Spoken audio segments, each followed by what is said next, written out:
साहब, ये पता बता सकते हैं? हाँ हाँ, यही तो है। क्यों श्रीमान जी, ये बनारस पेपर मार्ट यही है? तो यही है। मुझे गजाधर प्रसाद बाबू से मिलना था। मैं हूँ गजाधर प्रसाद, कहिए क्या काम है? आपकी हैं? मैं उमानाथ हूँ। अच्छा। अमोला से आया हूँ। श्रीधर बाबू ने आपसे मिलने के लिए कहा। हाँ हाँ, श्रीधर बाबू ने। जी। तस्वीर लाए हैं आप? जी जी, मेरी भांजी है, मैट्रिक पास है, बहुत सुंदर है, सुशील है। तस्वीर में तो लड़की बड़ी सुंदर दिख रही है। मुझे लड़की पसंद है, लेकिन एक शर्त है। शर्त? दहेज मैं बिल्कुल नहीं लूंगा। अच्छा, बहुत अच्छा। लेकिन एक शर्त और भी है। वो क्या? कि विवाह मैं जरा जल्दी करूंगा। तो मैं रिश्ता पक्का समझूं? बिल्कुल रिश्ता पक्का समझूं। ये तस्वीर अब इसे मेरे पास ही रहने दीजिए। अच्छा, देना उसे। दीदी, मिठाई खाओ। ऐसी खुशखबरी लाया हूँ कि सुनकर उछल पड़ोगी। ऐसी कौन सी खुशखबरी है? तुम्हारा मनोरथ पूरा हो गया दीदी। बनारस में सुमन का ब्याह तय करके आया हूँ। सुमन का ब्याह है, लेकिन इतनी जल्दी लड़का तुम्हें नहीं समझा। अरे बस समझो कि ऊपर वाले ने तुम्हारी प्रार्थनाएं सुन ली। लड़का नौकरी करता है, अरे एक कारखाने में 15 रुपए का बाबू है। तो है ना दीदी, शहर में घर किसका होता है? सभी किराए में रहते हैं ना। और माता पिता, भाई बहन? माँ बाप तो मर चुके हैं, भाई बहन कोई नहीं। दिखने सुनने में कैसा है? 100 में से एक है। शहर में कोई कुरूप होता ही नहीं। नाम है गजाधर प्रसाद। और उनका कैसा है? बहुत ऊंचा है। अब दीदी बहुत सवाल पूछ चुकी हो, अब ये बताओ कि लड़का पसंद है कि नहीं? भैया, अब तुम्हें लड़का पसंद है तो मुझे भी पसंद है। बोलो, जवाब दो। तुम कुछ बोलते क्यों नहीं? क्या बोलूं? मेरी तो कुछ समझ में नहीं आ रहा। इसमें न समझने वाली बात ही क्या है? कह तो रही हूँ कि मामा जी ने मेरा ब्याह तय कर दिया है। तुम चाहो तो इनकार कर दो। मेरा मतलब है, इस तरह से कोई किसी पर जबरदस्ती तो नहीं कर सकता। मेरे चाहने न चाहने से क्या होता है? हाँ, अगर तुम कह दो तो मैं उन्हें इनकार कर सकती हूँ। तुम समझ नहीं रही हो सुमानी। इस वक्त ना तो मैं कुछ कमा रहा हूं और ना ही मेरे पास कोई साधन है। आखिर किस आधार पर मैं कहूं कि मुझे तुमसे ब्याह करना है? तो फिर क्यों मिलते थे मुझसे? क्या उसका मजाक था? मजाक नहीं था सुमन। मैं आज भी तुम्हें चाहता हूं और हमेशा चाहता रहूंगा। झूठ, एक और झूठ। तुम्हारी वजह से मेरा जीवन नष्ट हो रहा है सदन। मैं तुम्हें कभी माफ नहीं करूंगी, कभी नहीं। सुमन, सुमन मेरी बात तो सुनो सुमन। बेटे, वर को जयमाला पहनाइए। अरे जमाई बाबू, आपका पत्थर तो बिल्कुल खाली है। कब से आवाज दे रहा हूँ, कोई सुनता ही नहीं है। सब्जी भी लूंगा और पूरी भी लूंगा। अरे विष्णु, इधर सब्जी और पूरी डालना है। सुनिए उमानाथ जी, जी, विदाई की तैयारी जरा जल्दी करवाइएगा। अच्छा। सवेरे 3 बजे की गाड़ी है और कुछ खाने पीने का सामान भी बता दीजिए। जी जी, आप खाइए।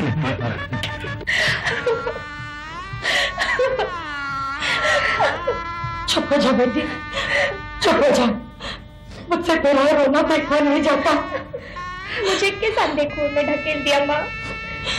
अब ऐसे आदमी के साथ कैसे निभा होगा मेरा? बेटी, पति कैसा भी हो, निभा तो हर एक को करना ही पड़ता है।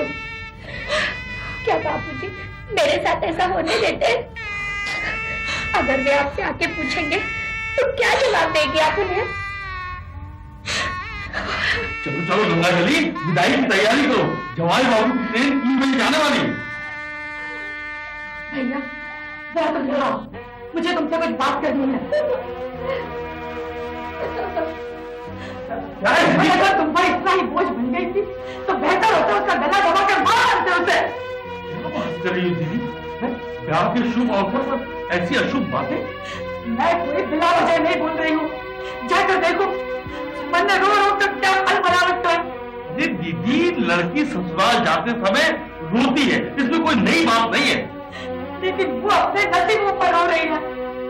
वो आदमी उससे दुखी उतनी उम्र का है, न शक्ल न सूरत, कैसे हाँ कह दी तुमने? मर्द की उम्र नहीं देखी जाती, अब तो ब्याह भी हो चुका है, अब रोने धोने से क्या फायदा?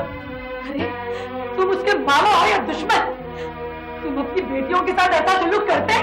देखो गंगा जली, अब बहुत हो चुका है, अब बस करो। जमींदार के लड़के के साथ गांव में गुलछर्रे उड़ाते फिर रही थी, जिसकी तुम्हें खबर नहीं है। अगर ऐसी वैसी बात हो जाती तो हम गांव में मुंह दिखाने काबिल नहीं रहते, समझी? मैंने जो कुछ किया है सोच समझ कर किया है। जाओ उसको कहो कि चलने की तैयारी करे, बेफजूल तुम्हें हम तमाशा बनाने की जरूरत नहीं, समझी? हाँ।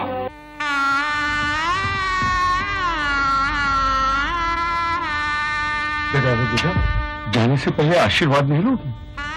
सदा सुखी रहो, सदा फूलो फलो। बेटा, सुबह बिटिया का ध्यान रखना, उसे किसी तरह का तकलीफ ना हो। मामा जी आप चिंता ना करें, अब वो मेरी पत्नी है, मेरी जिम्मेदारी है, मैं उसे पूरी तरह संभाल लूंगा। नमस्ते।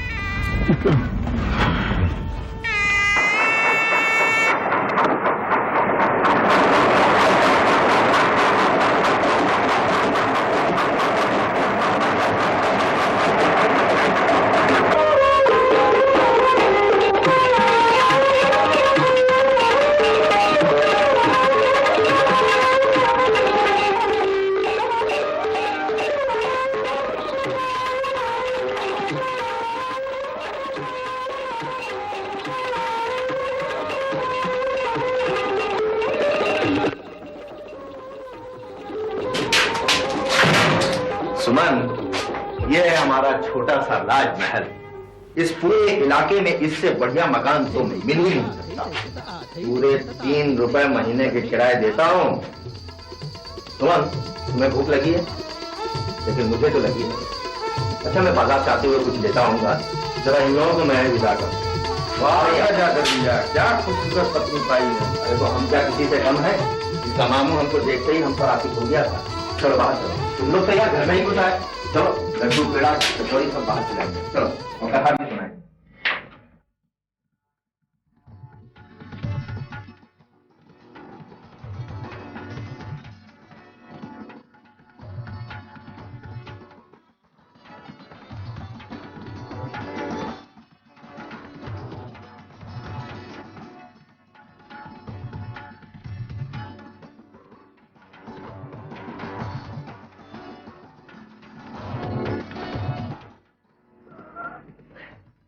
सुमन, चाय बनी?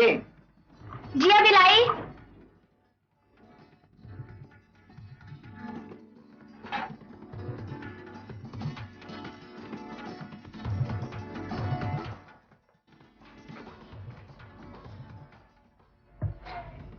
पल्लू से सिर को ढक लो। स्त्रियों का बेपर्दा रहना मुझे बिल्कुल पसंद नहीं है। और सुनो, हमारे यहाँ का एक दस्तूर और भी है, स्त्री सवेरे उठकर पति के पैर छूती है। क्या तुम्हें यह सब किसी ने सिखाया नहीं? कमाल है।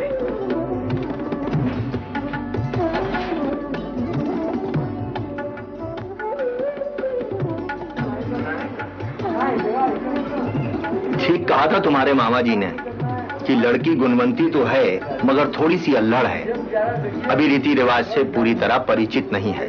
तो मैंने कहा था आप चिंता ना करें, मैं सब सिखा दूंगा। आपको दफ्तर कितने बजे जाना होता है? 10 बजे। क्यों? बाजार से कुछ सौदा ले आइए, दफ्तर जाने से पहले मैं आपके लिए खाना पका दूंगी। वाह, ये हुई ना पतिव्रता वाली बात। तुम्हारी माँ ने तुम्हें सही सिखाया है कि पति का दिल जीतना हो तो उसे अच्छा खाना खिलाकर उसके पेट के जरिए दिल तक उतर जाओ। सबसे आसान तरीका है। ये लो, मैं अभी आता हूँ सौदा लेकर। तो खाने मजा आ गया। भाई कुछ भी कहो, खाना बड़ा स्वाद है। दाल रोटी में भी पकवान का मजा आ रहा है। तुम लोग कहते हो तो मैं मान लेता हूँ, लेकिन मुझे तो खाने को नहीं मिला। अरे एक दिन नहीं मिला तो क्या फर्क पड़ता है यार, तुम्हें तो रोज नए नए पकवान खाने को मिलेंगे। लेकिन एक बात है, ऐसे तो ना हमारा जी भरा ना पेट। एक दिन शाम को तुम्हारे घर आएंगे और जी भर के खाना खाएंगे। अरे तो आ जाओ ना भाई, आज ही शाम आ जाओ, तुम्हें किसने रोका है? अरे गजाधर, भाभी को आए हुए अभी 2 ही रोज गुजरे हैं, अब भला वो क्या सोचेगी? वो कुछ सोचती होती है भाई। कुछ लोगों को दूसरों को ही खिला के बड़ी खुशी मिलती है, वो उन्हीं में से है। बेधड़क आ जाओ। अरे ये हुई ना बात यार। हाँ लो पान खाओ। हाँ हाँ शुक्रिया।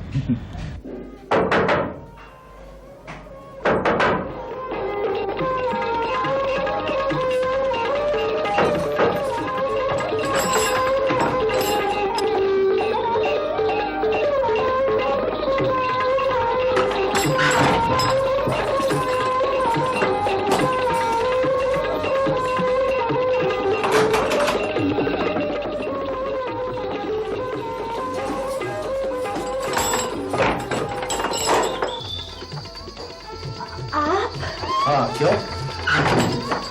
कुछ नहीं। तू इतनी सहमी भी क्यों हो? अभी अभी आपके आने से पहले किसी ने दरवाजा खटखटाया था। मैंने खोला तो वहाँ कोई भी नहीं था। अरे वो मोहल्ले के छोकरे हैं, इधर उधर मटकते रहते हैं वो। उनसे घबराने की कोई जरूरत नहीं, इससे आगे नहीं बढ़ेंगे। तुम चिंता मत करो, चलो अंदर चलो। वैसे क्या कह रहे थे ये लोग? कुछ भी तो नहीं। हाँ, उनमें से एक मुझे देखकर सीटी बजा रहा था। सीटी बजा रहा था? अभी देखता हूँ जरा मैं। ओहो, आप क्यों उन बदमाशों के मुंह लगेंगे? हाँ, तुम भी सही कहती हो कि इनके मुंह लगने से क्या फायदा। देखो, ये मोहल्ला सही नहीं है। यहाँ ऐसे मनचले घूमते रहते हैं, कुछ भी कहे तुम इनसे मुंह नहीं लगना। दरवाजा बंद कर, समझ गए ना? जाओ गुस्ल खाने में पानी रखो, मुझे स्नान करना है। अभी करती हूँ। हाँ, गर्म रखो।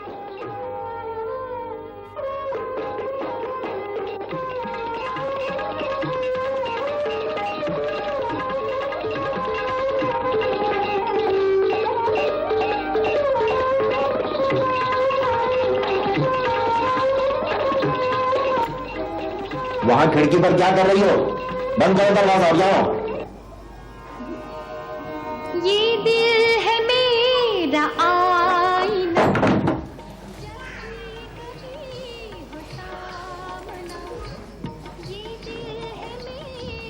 इस बंद कमरे में मुझे घुटन सी होती है। इतनी रात गए, तुम्हारा वहां खड़ा रहना अच्छा नहीं है। जाओ जाओ, बैठो मेरे पास। ये गाने की आवाजें कैसी आ रही हैं यहाँ? कोई उत्सव है क्या? अरे ऐसे उत्सव तो यहाँ रोज ही होते रहते हैं। सामने जो मकान तुम देख रही हो, ये गाने बजाने वालियों के कोठे हैं। कोठे? यानी कि वेश्या है? तो इसमें चौंकने में क्या बात है? यहाँ गाने बजाने को कोई बुरा नहीं मानता। इतने लोग वेश्याओं के घर खुलेआम आते जाते हैं, वहाँ जाने में वे अपना अपमान नहीं समझते? अपमान ही समझते तो वहाँ आते ही क्यों? मैं समझती थी कि ऐसी औरतों को लोग घृणा की नजरों से देखते हैं। ऐसे लोग अब गिने गिनाए रह गए हैं। अंग्रेजी शिक्षा ने लोगों को उदार बना दिया है, पर अब गाने वालियों का तिरस्कार नहीं किया जाता। खैर छोड़ो, ऐसे लोगों से हमारा क्या लेना देना।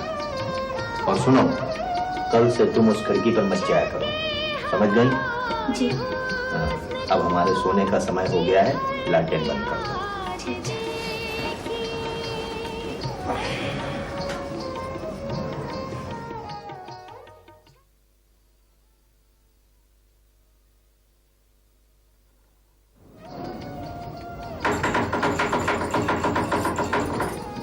सुनिए सुनिए सुनिए। क्या हुआ? बाहर कोई दरवाजा खटखटा रहा है। कौन खटखटा रहा है?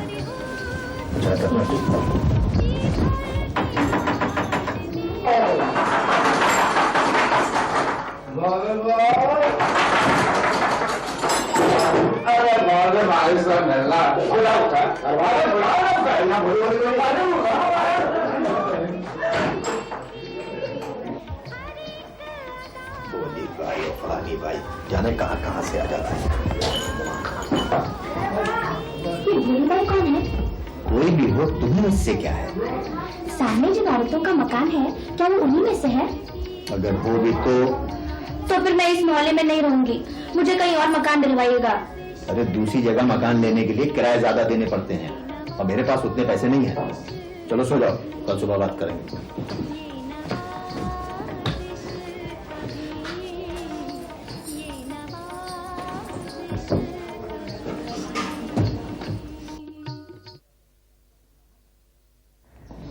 अरे गजाधर, 7 बज गए, घर नहीं जाना क्या?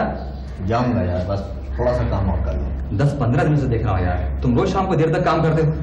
नई नई शादी हुई तुम्हारी, बीवी का काम कैसे तुम्हारा इंतजार करना है? उसी के लिए तो ओवर टाइम कर रहा हूँ ये। क्यों भाई, भाभी ने आते ही फरमाइश शुरू कर दी क्या? छोटी मोटी फरमाइश नहीं है, घर की फरमाइश करती है वो। उसे उस मोहल्ले में नहीं रहना। वो जैसा 15 रुपए तनख्वाह पाने वाला आदमी क्या उसे महल में रखेगा? तुम तो यार कुछ ज्यादा ही परेशान नजर आ रहे हो। और कोई रास्ता भी तो नहीं है। मर के पूरे महीने खटता हूँ तो 4-5 रुपए हाथ लगते हैं। तुम्हारी इस परेशानी को दूर करने का, भुलाने का इलाज है मेरे पास। कौन सा इलाज?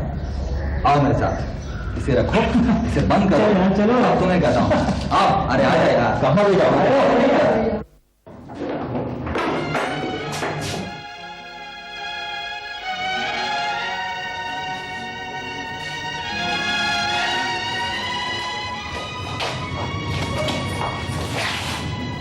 उतारो ये उतारो मेरे। मैंने कहा जूते उतारो, सुना नहीं तुम्हें?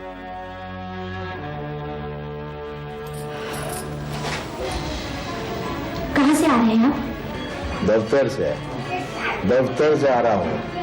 बहुत सारे रुपए इकट्ठे करने हैं ना, नए मकान के किराए के लिए, सिर्फ तुम्हारे लिए। कितने रुपए जमा हुए हैं अब तक? रुपए क्या है मेरे पास? मेरे पास क्या रुपए के पेड़ लगे हुए हैं? नशा करने के लिए तो रुपए हैं आपके पास। पास मत करो, जूते उतारो। तुम्हारा जूता उतारेगी मेरी जूती। पहले दिन पति का सम्मान करने के लिए मैंने पैर क्या छू दिए? आपका दिमाग तो सातवें आसमान पर चढ़ गया। पत्नी की रक्षा करना तो पति का धर्म होता है, वो तो आप कर नहीं सकते। रौब जमाने के लिए कैसे नहीं रह गई हूँ बताइए। अल्लाह की मुझसे गलती है। खबरदार जो इस किस्म की हरकत की तो। शराबियों से मुझे सख्त नफरत है। मेरे जीवन में और मेरे घर में उसके लिए कोई जगह नहीं है, चाहे वो मेरा पति क्यों न हो।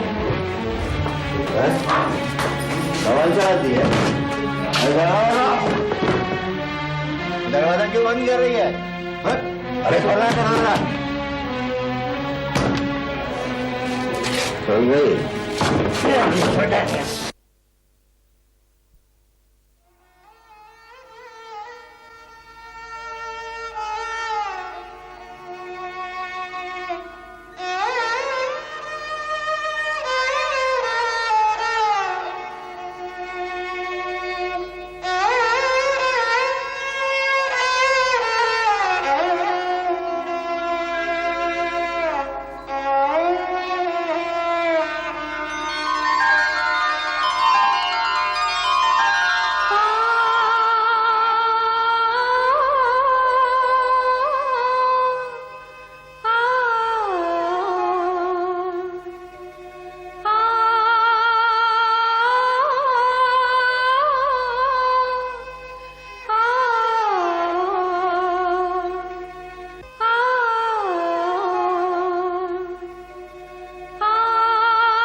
सारा दिन लड़ाई झगड़ा और बात बात पर डांट डपट। मेरे जीवन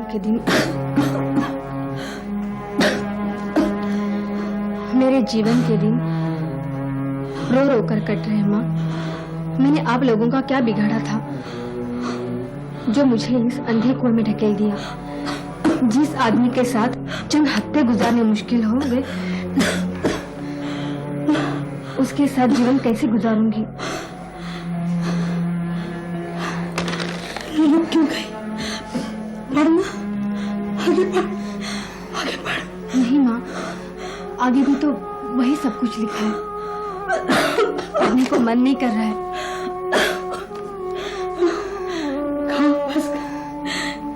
कहाँ फंस गए मेरे?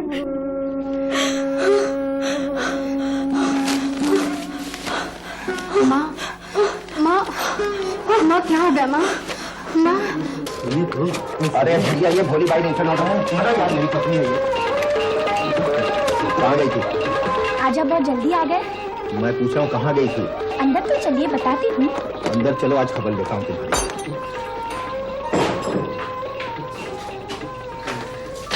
अब बताओ कहाँ गई थी? सामने वाले मकान में गई थी। सामने वाले मकान में? सामने वाला मकान तो भोली बाई का है। हाँ, वही गई थी। क्यों गई थी? उसने मुझे कई बार बुलाया तो चली गई। उसने बुलाया और तू चली गई? अरे क्या लाशन को धोकर पी गई है? तो क्या करती?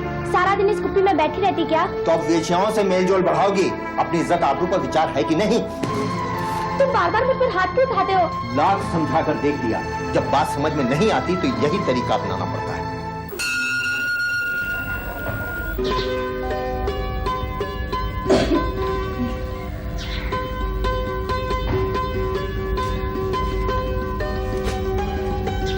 अरे तुम भी मंदिर आती हो?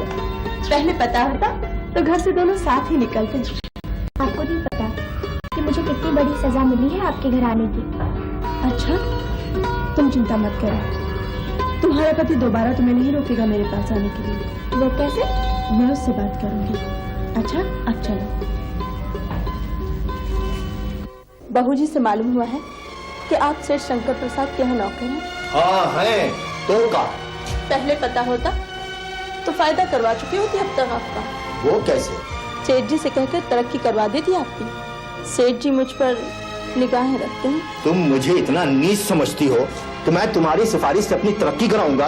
अरे ऐसी तरक्की को तो हम लात मारते हैं। इतना तैश में क्यों आते हो? मैं तो आपके भले की सोच रही थी। तुम्हारे जैसी औरतें भी किसी का भला कर सकती हैं। चलो निकलो यहाँ से, और आज के बाद कभी इस घर में कदम नहीं रखना। चलो निकलो। भोली बहन, भगवान के लिए यहाँ से चले जाइए। मैंने आपसे पहले भी कहा था कि तुमको मैंने मना किया था ना। मेरे मना करने के बावजूद तुमने इससे नाता जोड़ा, और तुम भी कान खोलकर सुन लो, अगर आज के बाद दोबारा इस घर में कदम रखी तो मुझसे बुरा कोई नहीं होगा। चलो निकलो यहाँ से। और तुम कहाँ चली? आपने इनका अपमान क्यों किया? उसमें कोई छूट तो नहीं लगी है? व्यवहार मान मर्यादा में वो किसी से कम तो नहीं है? अगर मैंने उससे बात कर भी ली तो हर्ष क्या है? हाँ? तुमने फिर वही बेसर पैर वाली बात की। मान मर्यादा धन से नहीं होती। पर धर्म से तो होती है। तो तुम्हारे कहने का मतलब है कि वो बहुत बड़ी धर्मात्मा है। ये तो मैं नहीं जानती, लेकिन धर्मात्मा लोग उसका आदर करते हैं। मंदिर में भी उसे वही सम्मान दिया जाता है जो औरों को मिलता है। आजकल धर्म धूर्तों का अड्डा बना हुआ है। धर्म के महासागर में एक से एक मगरमच्छ पड़े हुए हैं। इनकी जटाएं और तिलक को देखकर लोग धोखे में आ जाते हैं। ये एक नंबर के महापाखंडी और पापी हैं। भोली का सम्मान उनके यहाँ नहीं होगा तो किसके यहाँ होगा? बोलो, है तुम्हारे पास कोई जवाब? बात करती हो?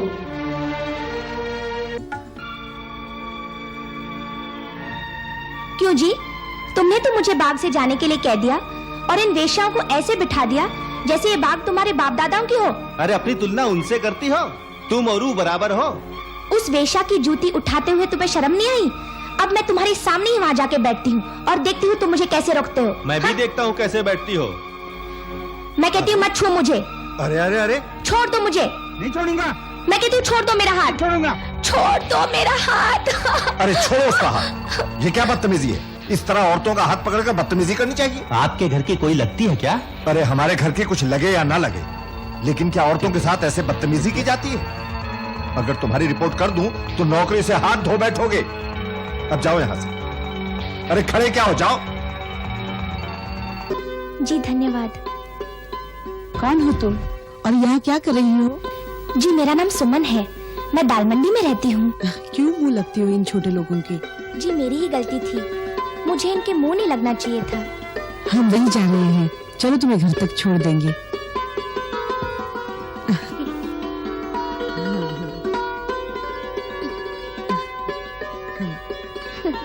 बस सामने ही मेरा घर है। आपसे मिलके बहुत खुशी हुई, दोबारा फिर से मिलेंगे। हाँ हाँ क्यों नहीं, पता तो दीजिए। ये रहा। बस यही हमारा पता है। हाँ आकर मिल लेना। जी कल आना है। हाँ जी धन्यवाद। सुनो, ये तुम्हें छोड़ने कौन आया था? यही के कोई वकील है, बेनियाबाद में रहते हैं। जबरदस्ती बग्गी पे बिठा लिया, कहने लगे हम तुम्हें घर छोड़ देते हैं। तुम वकील के बगल में बैठी थी? कैसे बातें करते हैं आप? वो दोनों तो कोचवान के साथ बैठे थे। दोनों पति पत्नी बहुत ही अच्छे हैं। अच्छा जाके चूल्हा जलाओ, बहुत बखान हो चुका। आप वकील साहब को जानते तो होंगे? हाँ जानता हूँ, इस मोहल्ले में एक ही वकील है, पदम सिंह, वही रहे होंगे। गोरे गोरे ऐनक लगाते हैं, क्या बहुत बड़े वकील हैं? अरे मैं क्या उसका जमा खर्च लिखता हूँ? होंगे, कभी आते जाते देख लिया है। तुम जाके चूल्हा जलाओ। जा तो रही हूँ, कितने बार बोलोगे?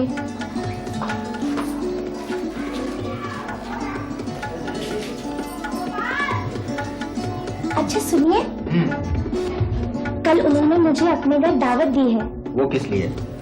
होली का त्योहार है ना, सुना है बहुत धूमधाम से मनाते हैं।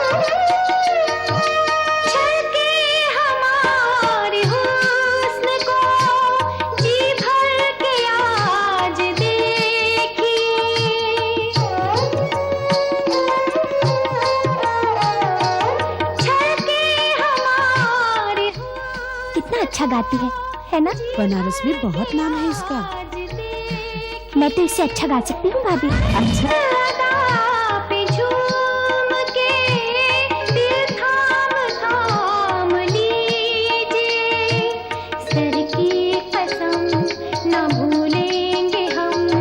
होली तो मिलो।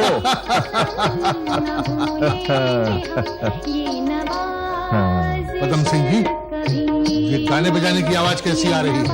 ये लोगों के लिए थोड़ा मनोरंजन रख दिया है अपने होली के दिन में। और ना ना ना, आप जैसे प्रतिष्ठित व्यक्ति से मुझे ऐसी आशा नहीं थी कि आप एक वैश्या को बुला करके घर में आप नाच गाना करा रहे हैं। लोग क्या कहेंगे? मैं यहाँ 1 मिनट नहीं रहूंगा, समझ लीजिए। आप सुनिए तो सही। अरे छोड़िए, मैं क्या आपकी बात सुनूं? सुमन, तुम यहाँ? सदन तुम? हाँ, ये मेरे चचा का घर है। मैं अक्सर यहाँ आता हूँ। लेकिन तुम बनारस में कैसे? मेरे पति यहाँ बनारस में ही रहते हैं। शादी होने के बाद मैं यहीं रहती हूँ। मुझे याद करती हो?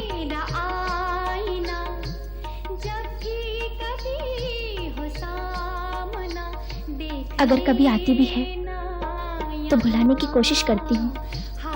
अरे सुमन, सुमन, यहाँ क्यों चली आई? भोली बाई का गाना पसंद नहीं आया? नहीं भाभी, वो बात नहीं है। दरअसल मैं सोच रही थी कि घर चली जाऊं।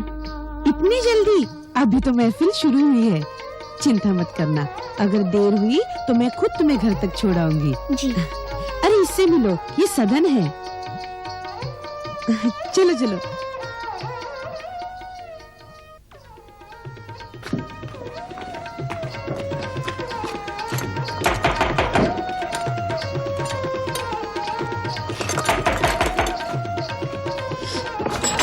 कहाँ से आ रही हो?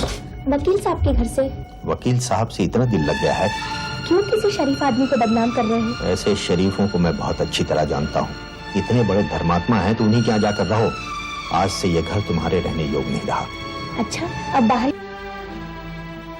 सुमन, इतनी रात के बाहर क्यों बैठी हो? बोलती क्यों नहीं? क्या हुआ? क्यों रो रही हो? हाँ? बोलती क्यों नहीं? क्या हुआ?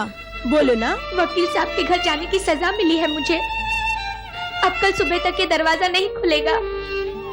कोई बात नहीं, तुम मेरे साथ मेरे घर चलो। नहीं, मैं यही ठीक हूँ। नहीं नहीं, इतनी रात गए बाहर बैठना ठीक नहीं है।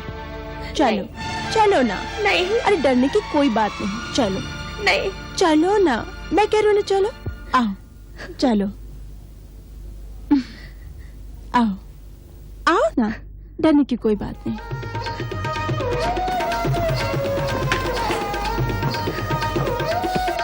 आओ, घबराओ मत। आओ, तुम सब अंदर जाओ। आओ, डरो मत, बैठो।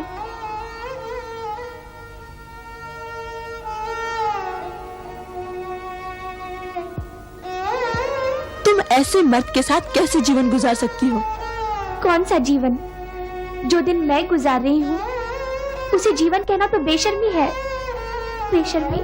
सुमन, बुरा न मानो तो एक बात कहूँ, मैं जानती थी कि कभी न कभी तुम्हारी खटकेगी जरूर। अरबी घोड़ी और टट्टू एक गाड़ी में कैसे जुट सकते हैं?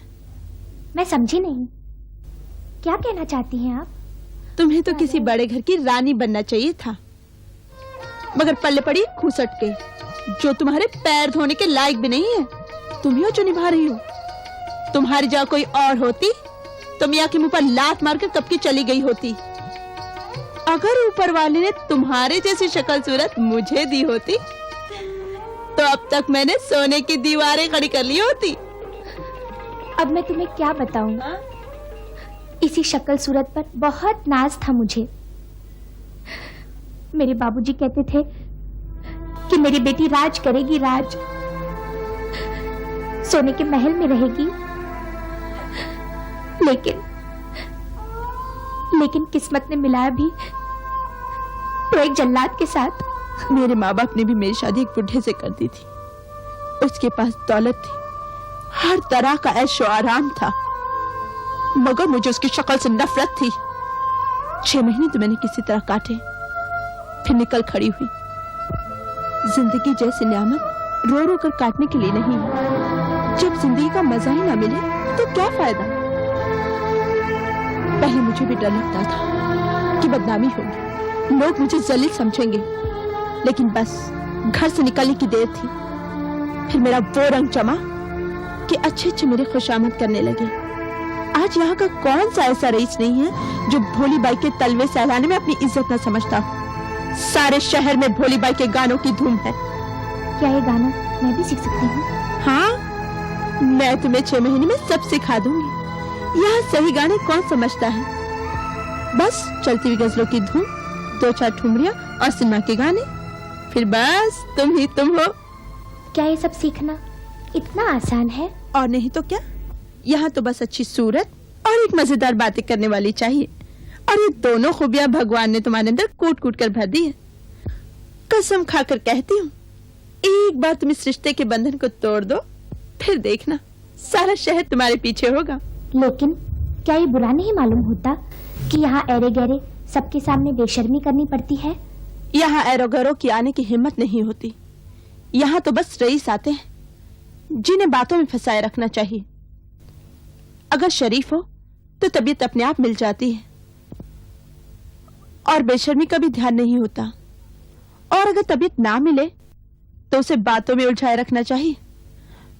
वैसे पहले पहले तो झिझक होती है, क्या शौहर के साथ नहीं होती? जिस तरह उसके साथ धीरे धीरे झिझक दूर हो जाती है, इसी तरह यहां भी होता है। रात बहुत हो गई है, अब थोड़ा आराम करो। इतनी प्यारी शक्ल कैसी मुरझा गई है। तुम बैठो, मैं तुम्हारा इंतजाम कर आती हूँ। हाँ,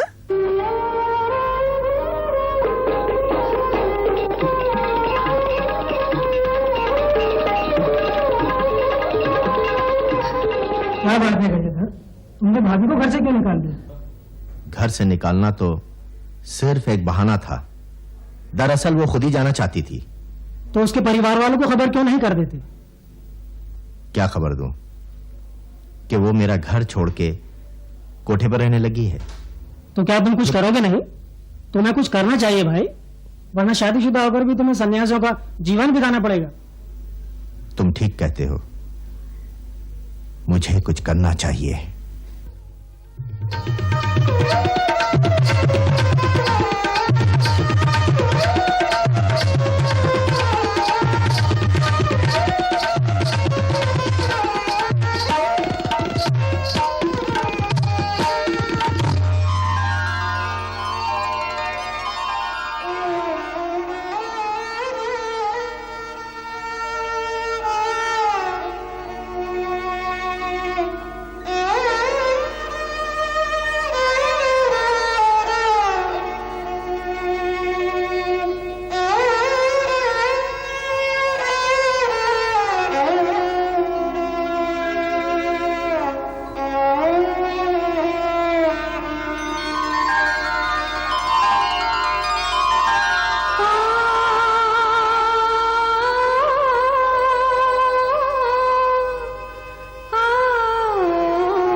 ना है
सुमन, तुमसे कुछ पूछना था। किस बारे में? तुम्हारे बारे में। जो लड़की अपने पति के घर रह रही हो, वो अचानक कोठे पर कैसे पहुंच गई? तुम्हें सवालात पूछने का क्या हक है सदन? कौन लगते हो तुम मेरे? हाँ, कुछ नहीं। तुम नहीं जानती? तुम्हें कुछ याद नहीं? जब मैंने सुना कि तुम्हारी शादी हो गई है, तब मैंने सोचा जो घर मैं तुम्हें देना चाहता था वो तो दे नहीं सका। लेकिन सुमन, अब जो घर तुम्हें मिला है वो घर नहीं, तुम्हारे लिए चौराहा है। इसके जिम्मेदार तुम थे सदन। जब तुमने मुझे ठुकरा दिया तो गजादर जैसे एक ओछे आदमी के पल्ले मुझे बांध दिया गया। जब उसने मुझे अपने घर से निकाल दिया तो भोली बाई ने मुझे सहारा दे दिया। लेकिन सहारा लेने के लिए क्या सिर्फ वो एक ही जगह रह गई थी? ये सब सवालात मत पूछो सदन। मुझे एक ऐसी जिंदगी की तलाश थी जहां मुझे सुख मिले, जहां किसी चीज की कमी न हो। मैं मजबूर ही सही, लेकिन जो जिंदगी मैं जी रही हूं वहां मैं खुश हूं। और जब तक किस्मत चाहेगी मैं वहीं रहूंगी। सुमन,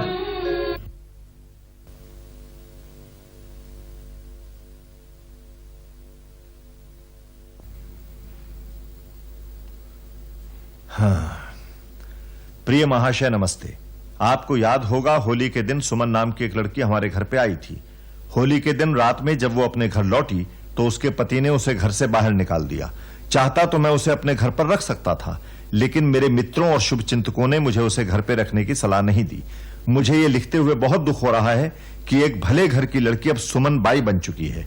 मैं चाहता हूं कि आप उसे उस पाप कुंड से बाहर निकालें। आप जैसे समाज सेवक ही ऐसी कन्याओं को सही मार्ग दिखा सकते हैं। शेष बनारस आने पर बताऊंगा। आपका पदम सिंह। किस्मत को बदला भी जा सकता है सुमन। आप यहाँ कैसे आन पड़े? भूल से यहाँ नहीं आया हूं सुमन। पदम सिंह ने मुझे सब कुछ बता दिया है। इस कलंकित मार्ग पर चलकर तुमने भारतीय नारी का सिर नीचा कर दिया। हर रोज जो लोग यहाँ मुद्रा सुनने के लिए आते हैं वे सब हिंदू ही होते हैं। मेरे पति जिसने मुझे घर से निकाल दिया, क्या वे हिंदू नहीं थे? वो वकील साहब, क्या वे हिंदू नहीं थे? बोलिए। सुमन, मैं मानता हूं तुम्हारे पति ने तुम्हारे ऊपर बहुत अत्याचार किए, तुम्हें घर से निकाल दिया, पर तुमने क्या किया? अरे तुमने तो वो किया जो तुम्हें नहीं करना चाहिए था। दुनिया में सैकड़ों औरतें हैं जो अपने पति से लड़कर अलग रहने लगती हैं, अपने मायके वापस चली जाती हैं, कहीं भी कुछ भी कर लेती हैं, मगर तुमने अपने कुल मर्यादा को लात मारकर अच्छा नहीं किया सुमन। मैं ऐसी अंधी तो नहीं हूँ कि मैं अपने भले बुरे की पहचान न कर सकूं, लेकिन मैं क्या करती? मैं मजबूर थी। मेरे पास इसके सिवा कोई और रास्ता नहीं था। बचपन से ही मेरे पिता ने मुझे बहुत लाड प्यार से पाला था, पर मेरे मामा ने मेरी शादी एक ऐसे आदमी से कर दी जिसने मुझे पत्नी का सम्मान कभी नहीं दिया। मैं अपना अपमान न सह सकती थी, बस यही मेरी कमजोरी थी।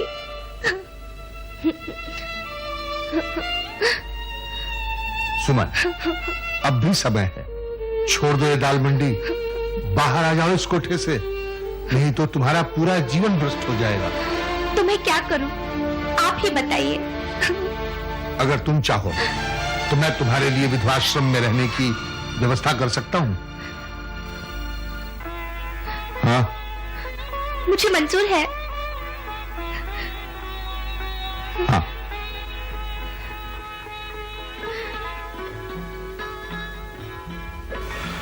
सुमन को कोठे से निकालकर कहाँ रखना चाहते हैं आप? विधवाश्रम में आश्रम बदनाम हो जाएगा और संभव है कि दूसरी विधवाएं सुमन के आने के बाद आश्रम छोड़ जाए।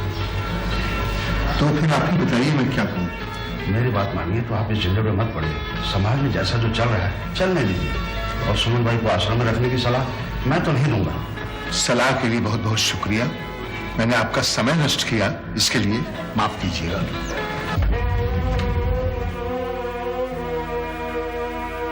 देखिए, मैं आपसे कह चुका हूं कि मैं कुछ नहीं कर सकता। मेरी बात सुनने की कोशिश तो कीजिए। कहिए।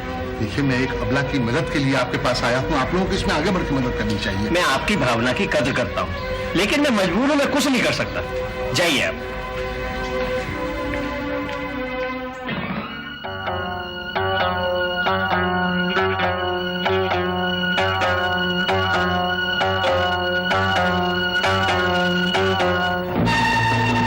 अच्छा होगा आप कल कचहरी में आ जाएं। मुंशी जी भी वहां होंगे। जज साहब के सामने सब बातचीत हो जाएगी। आइए आइए, नमस्कार। विट्ठल दास जी, आपके तो दर्शन ही दुर्लभ हो गए। बैठिए। क्या करे वकील साहब, सुमन के उद्धार के लिए दौड़ धूप में लगा हुआ हूँ। अरे हाँ, आपने सुमन का क्या निश्चय किया? इसी चिंता में तो दिन रात पड़ा रहता हूँ। इतना बड़ा शहर है, कोई किसी की मदद करना नहीं चाहता। कैसी मदद? अरे भाई, सुमन को आश्रम में रखने के लिए कम से कम 30 रुपया महीना आश्रम वालों को देना पड़ेगा, तभी तो वहां रह सकेगी।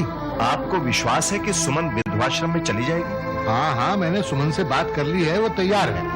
हाँ, ये बात और है कि आश्रम के लोग शायद उसे न रखें। सुमन का विधवाश्रम का खर्चा मैं देने को तैयार हूँ। वकील साहब, भगवान आपका भला करे। सुमन की मदद करके आपने उस पर बहुत बड़ा उपकार किया। अच्छा, अब मैं चलता हूँ, अभी सब प्रबंध भी करने हैं मुझे। आपने तो मेरी सारी चिंताएं दूर कर दी। अच्छा, अब चलता हूँ। अच्छा, या शहर में आया है पढ़ने के लिए? पढ़ने आया है तो कॉलेज जाए। सुमन बाई के कोठे पर जाने की क्या जरूरत है? देखिए वकील साहब, बुरा नहीं मानिएगा, मैंने इसे कई बार सुमन बाई के कोठे पर जाते हुए देखा है। शायद उसके प्रेम जाल में पड़ा हुआ है। आप इसे किसी तरह समझाइए। गांव में भाई साहब को मालूम पड़ जाएगा तो वो तो मेरा मुंह तक नहीं देखेंगे। अब देखिए, मुझे तो नहीं मालूम था कि ये बबुआ आपका भतीजा है। आप चिंता मत कीजिए, मैं इस पर नजर रखूंगा। और वैसे भी अब सुमन बाई तो कल यहां से चली ही जाएगी, अपने आप समझ जाएगा। अच्छा, बोलिए। बोलते क्यों नहीं? बात क्या है? क्या बोलूं उमानाथ जी कि सुमन अब दाल मंडी के कोठे की बाई बन चुकी है। क्या फालतू बात कर रहे हैं आप? हाँ उमानाथ जी, मेरी कठोरता और उसकी चंचलता ने हम दोनों का सर्वनाश कर दिया। वो मुझसे उम्र में बहुत छोटी थी, इसलिए मैं उसे समझा बुझा कर न रख सका। न मैं उसे वो आदर और सम्मान दे सका जिसके कारण न वो मेरी इज्जत करती थी और न मैं उसकी। बात एक दिन यहां तक पहुंच गई कि मैंने उसे घर से बाहर निकाल दिया और हम दोनों के झगड़े का फायदा भोली बाई ने उठाया और वो उसे हमेशा के लिए अपने साथ लेकर चली गई। गजाधर, ये आपके साथ बहुत बुरा हुआ, लेकिन अगर आपके दिल में उसके लिए थोड़ी सी भी इज्जत हो, थोड़ा सा भी प्यार हो, तो उसे वापस ले आओ अपने घर। इससे बड़ा उपकार आपके लिए। उमानाथ जी, उसे घर ले आने से मेरे पापों का प्रायश्चित तो नहीं होगा।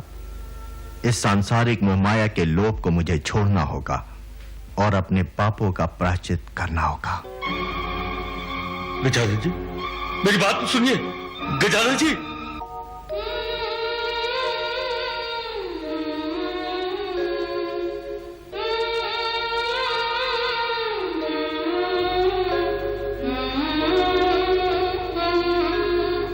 सुमन, सुमन, मैं तुम्हारे लिए एक छोटी सी भेंट लाया हूं। किस लिए? यूं ही दिल चाह तो ले आया। लो।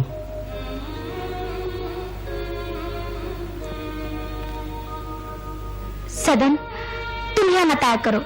क्यों? अब क्या चाहते हो तुम मुझसे? क्यों बार बार आते हो यहां?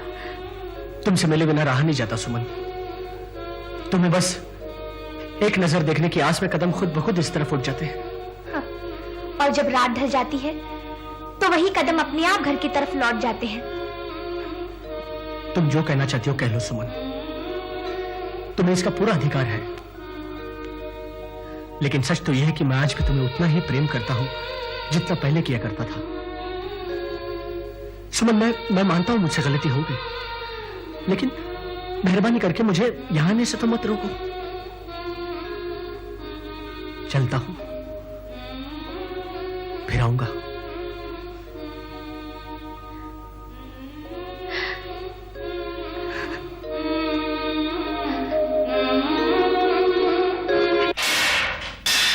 आइए दरोगा जी, आइए। सरकार ने आपकी सजा 2 साल कम कर दी है, तब भी आपके चेहरे पर वही उदासी।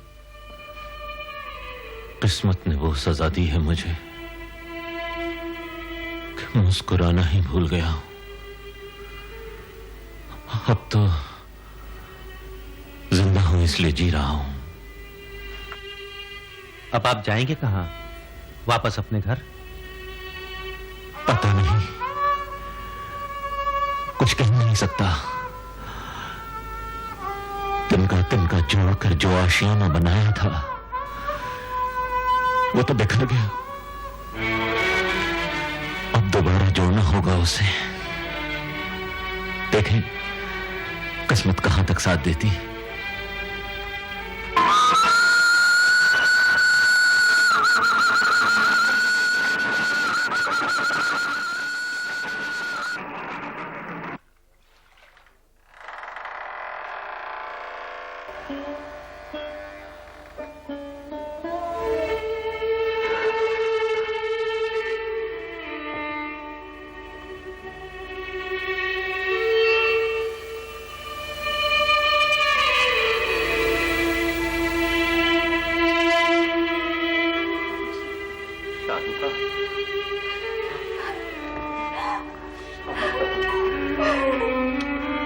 मेरे बच्चे,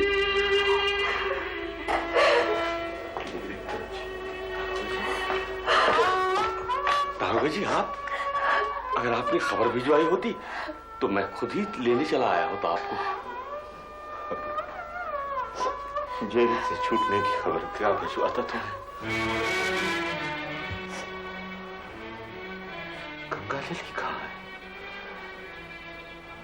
घर पर नहीं है का? क्या बात है?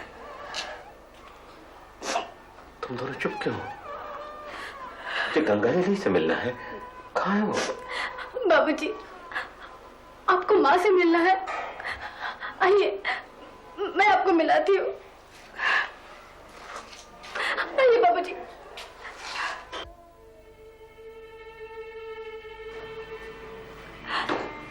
बाबूजी, माँ हमें छोड़कर चली गई।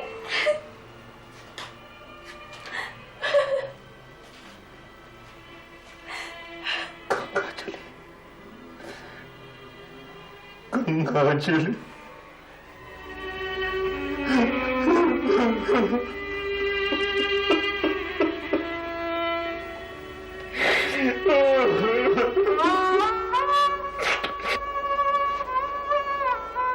सुमन से मिलने को बहुत दिल कर रहा है। सोचता हूं कि तो एक रोज मैं बनारस चला जाऊं उससे मिलने।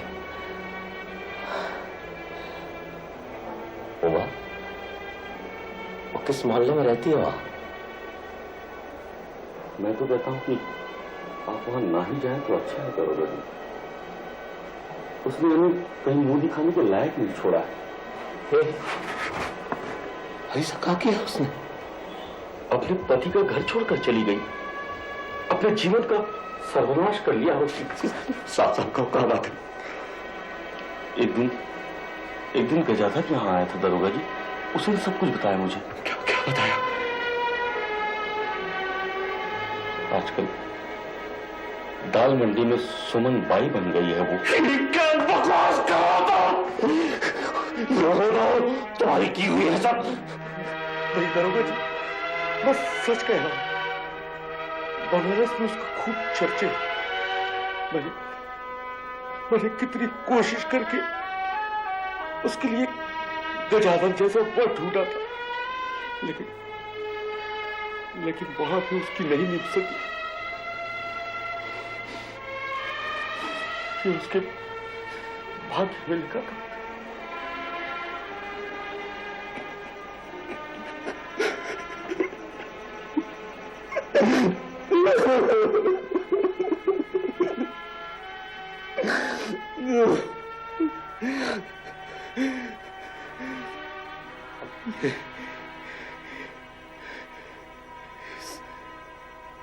इस सबका कारण मैं ही हूं। मैं ही इस तबाही का जिम्मेदार हूं। जब घर का मर्द ही कमजोर पड़ जाए तो उसकी सजा पूरे परिवार को भुगतनी पड़ती।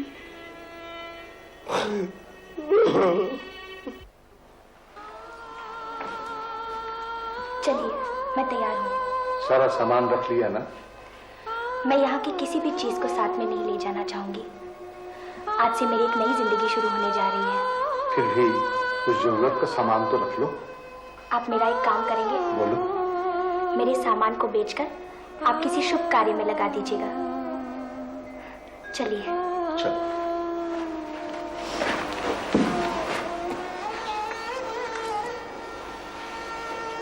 सुमन, भगवान तुम्हारी जिंदगी में सारी खुशियां भर दे।